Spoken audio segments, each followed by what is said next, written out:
Welcome back for Chapter 3. It is called The Fallen Emperor. The civilians were so thankful their kings and queens had escaped execution, they all stood in a little taller in the dried-up lake. However, to avoid being target of the emperor's building frustration, they kept as still and as quiet as possible. Inside the ruins of the northern palace, in a large chamber that Queen Snow White and King Chandler once ruled from, the masked man paced feverishly in front of his new throne. The large chair had been built from the pieces of all the other thrones in the kingdoms the literary army had occupied. "I don't understand how your idiot soldiers didn't know the platform was rigged," he yelled. "Why didn't they check it?" The Wicked Witch of the West, the Queen of Hearts, and Captain Hook stood before the masked man. The new emperor had fallen into a daring routine of blaming the literary villains when something didn't go exactly as planned. "Our soldiers," the Wicked Witch of the West said. "You've been commanding our army since we arrived. If you wanted them to inspect the platform before the execution, you should have ordered it." The literary villains had endured about as much as they could stand from the masked man. It was thanks to them he was the emperor in the first place, but instead of fulfilling his end of their bargains, the masked man was bossing them around as if they were his servants. Power had clearly gone to his head, and that was far enough. "I've heard enough about how we failed you," the Queen of Hearts barked. "It's time you coughed up what you promised us." "You promised me Peter Pan," Captain Hook shouted. "You promised me the silver slippers," the Wicked Witch of the West hollered. "And you promised me heads," the Queen of Hearts roared. The masked man didn't have an ounce of empathy for the literary villains. Their frustration was nothing compared to the rage boiling inside of him. "You will get what I promised once the royals have been recaptured and executed," the masked man said. "You agreed to make me an emperor, and I won't be a true emperor until all my adversaries have been destroyed."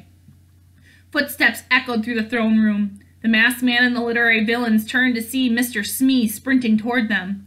The pirate was sweating, wheezing, and shaking like he had been running from something terrible. "Excuse me, Your Excellency," Smee panted. "This better be important," the masked man said. "It's about the creature in the dungeon, sir," Smee said. The creature responsible for turning the fairy council into stone was kept in the dungeon in the very same cell that once contained the evil queen. It was a monster of legendary power, so the masked man had ordered all of Captain Hook's pirates to patrol the dungeon and keep an eye on it. "Yes, what about it?" the masked man said. Mr. Smee was trembling so much his knees rattled together. No matter how he put it, he knew the emperor would be furious when he heard the news. "It escaped," Smee said. "Somehow it managed to take off its blindfold while it was in its cell. When the pirates went to feed it, they looked into the eye and were turned into stone." Like steam from a tea kettle, so much anger built up inside the masked man that a thunderous howl erupted from his mouth. He wrapped his hands around Smee's throat and strangled the pirate. The day had turned into an epic disaster, and unfortunately for him, it was about to get much worse. A horn was blown outside to announce the return of the literary soldiers who had been sent after the royal families. The masked man dropped Smee and bolted outside to the balcony. The Wicked Witch, the Queen of Hearts, and Captain Hook followed him. From the balcony, the masked man could see the Winkies and Card soldiers slowly emerging from the forest. They were all battered and bruised. Many couldn't even walk without the help of another. They had come back with far fewer horses than they left with. The flying monkeys descended from the skies, but looked just as bad as the Winkies and Cards, if not worse. They were so discombobulated that many missed the balcony and smacked into the walls of the palace. Worst of all, there was no sign of the royal families anywhere. The masked man grabbed the closest winged monkey by its vest and shook him violently. "Where are the royal families?" he roared. "They escaped," the monkey screeched. "How did they get away? You outnumbered them 10-1, the masked man screamed. "They had a very strategic plan we weren't prepared for. They had backup waiting in the woods, men on horses, men in trees. They even had a boy who could fly." The masked man felt like his heart had fallen out of his chest. If it weren't for his mask, they would have all seen the color drain from his face. He prayed he had misheard the winged monkey and that his ears were playing a cruel trick on him. "Did you just say they even had a boy who flew?" he asked. The winged monkey nodded. "Yes, sir," it said. "He wore clothes made out of leaves. He flew up from the trees and threw firecrackers at us." "Peter Pan," Captain Hook growled. "You said he was trapped inside the book until we retrieved him." The masked man threw the winged monkey to the floor and clutched his chest. He felt like he was having a heart attack. Every time he thought the situation couldn't get worse, he was proved otherwise. "This is impossible," the masked man said. "If Peter Pan managed to escape, that would mean my niece and nephew did too." The masked man turned to the literary villains, and his fury quickly dissolved into fear. The Queen of Hearts and Captain Hook were more furious than he had ever seen them. With Peter Pan and the royal families out of his reach, the masked man wasn't capable of fulfilling his end of their agreements. They had followed him into the fairy tale world and given him the use of their soldiers and cavalry for nothing.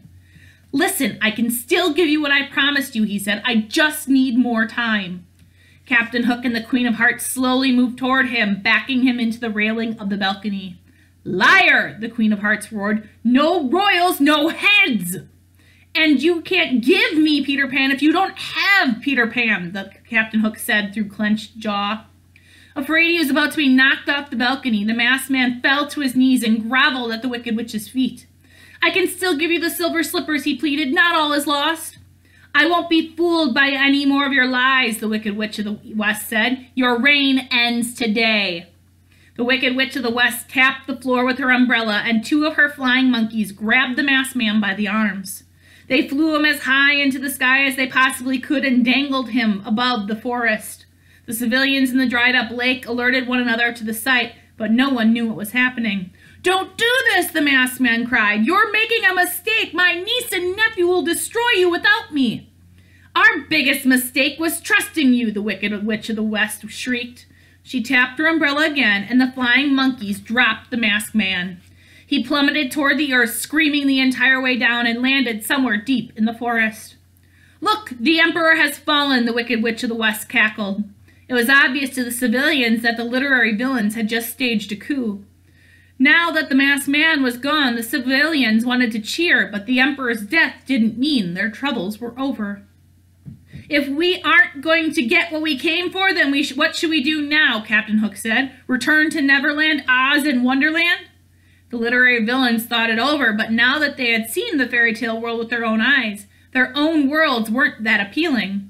With the masked man gone, they had unlimited power over the strange land, and the power was easily addictive when placed in the wrong hands. It seemed the fairy tale world had much more to offer them than their own worlds did. "I rather like this world," Captain Hook said. "There are no lost boys, mermaids, or Indians to fight, and if Peter Pan is here, there's no reason to return to Neverland. There are no White Queens, Mad Hatters, or Cheshire Cats to pester us," the Queen of Hearts said. "Why return to Wonderland if I have plenty of heads to roll right here? There are no wizards, munchkins, or good witches to stand in our way," the Wicked Witch of the West said, "and I have more power here than the silver slippers could have given me in Oz." The literary villains shared a menacing smile. "Let's stay in this world and rule the empire ourselves," the Wicked Witch said. "Perhaps if we work together, we'll achieve even more than the masked man promised us." The villains turned their gaze to the civilians in the dried-up lake. From the way the three villains glared down from the balcony, the civilians knew their nightmare was far from over. That's the end of Chapter 3. Chapter 4 will be with us next time, and we'll read called A Nice Family Dinner. I'll see you guys then. Bye.